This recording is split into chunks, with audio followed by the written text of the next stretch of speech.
Good afternoon, basketball fans, and welcome back for another episode of the 2014 MAC Basketball Tournament. I'm Ben Jeanette. Alongside me is my partner, Matt Schisler. Matt, how you doing? I'm doing great. How are you? Doing very, very good. Yesterday, we saw a great game against the Toledo Rockets. The Zips advanced to the semifinals today, beating the Rockets 83-69. Hannah Luberg led the way in a very big way, getting 31 points. Matt, explain the impact that Hannah had in the game yesterday. She had a huge impact.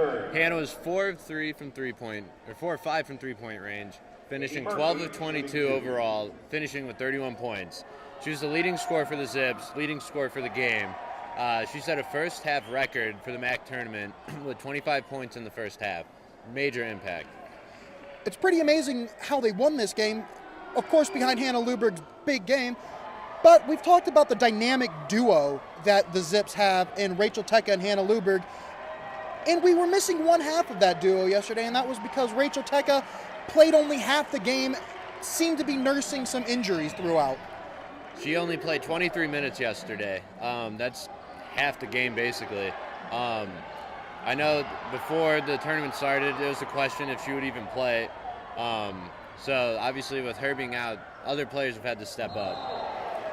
One of those players that stepped up yesterday was Carly Young.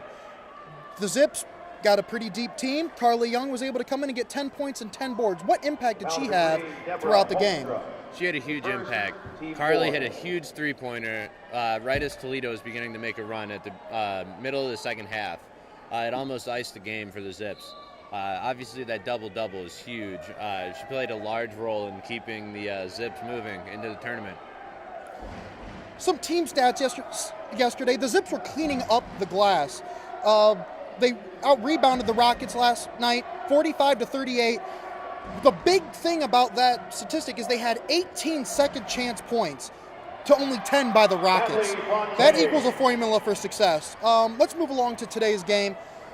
The Zips will be playing Central Michigan in today's semifinals, but a little wrench has been thrown into that game for the Chippewas. The Chippewas will be without a huge piece in today's game because Crystal Bradford will not be playing.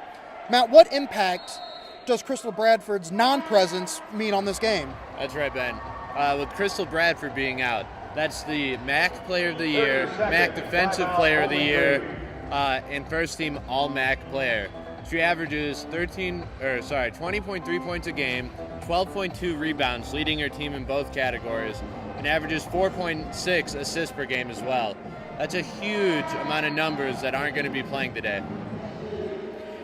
She is a pivotal piece to that team. She's probably what makes them go. In the Zips' only meeting with the Chippewas this year, the Zips didn't fare too well to Central Michigan. At home, the Zips had a home game against Central Michigan. They lost 109-83. The interesting part about that game is the dynamic duo of Hannah Luberg, and Rachel Tecca. They scored big games, 30 and 24 points respectively, but they had no help anywhere else from the bench or from the other three in the starting lineup.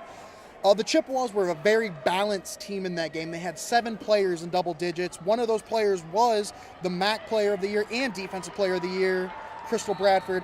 Obviously, the Chippewas will be without Crystal Bradford in today's game.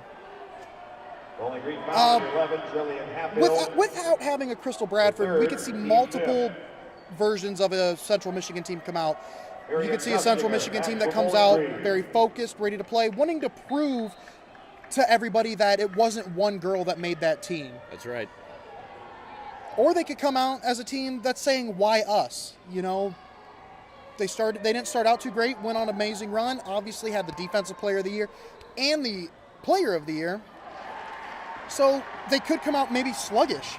Either way, I think the Lady Zips are going to come out in attack mode the entire time and maybe smelling a little weakness and sensing a little blood maybe. That's right. If Central Michigan wants to win this game, Nikki DiGulio is going to have a large game. She averages 13.7 points a game, the second leading scorer for that team. And last year in the MAC tournament, she gave Casey Castle loads of problems on defense. She's a scrappy player, hard-working, bulldog-type player. So for the Zips to win, they're going to definitely have to think about her in their game plan. I agree. Matt, what are the keys to victory today for both Central Michigan and the Zips? For Central Michigan, they have to come out ready to play. Without one of their key players, it's going to be important that they're able to come out motivated and ready to win this game. And for the Zips, Casey Castle or Carly Young potentially both have to one or both have to step up and make a large impact on today's game. Any predictions for today's game, Matt? With Crystal Bradford being out, I believe the Zips will win the game today. I have the final score of 63 for Akron, 55 for Central Michigan. My score today, look, folks, Central Michigan is going to come out ready to play, I do believe.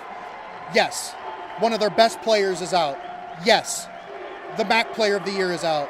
Yes, the Defensive Player of the Year is out of this game. But Central Michigan will come out ready to play. But it will not be enough. Because when you look on the other side, you have Rachel Tecca, you have Hannah Luberg, and you can get a big game out of Carly Young. I think it's just going to be too overwhelming in the final minutes of this game for Central Michigan to keep up. I have the Zips winning 60-58. Close game. Close game. Close game. And Central Michigan will shock the Zips in this game. For Matt Schisler, I'm Ben Jeanette. Enjoy the game.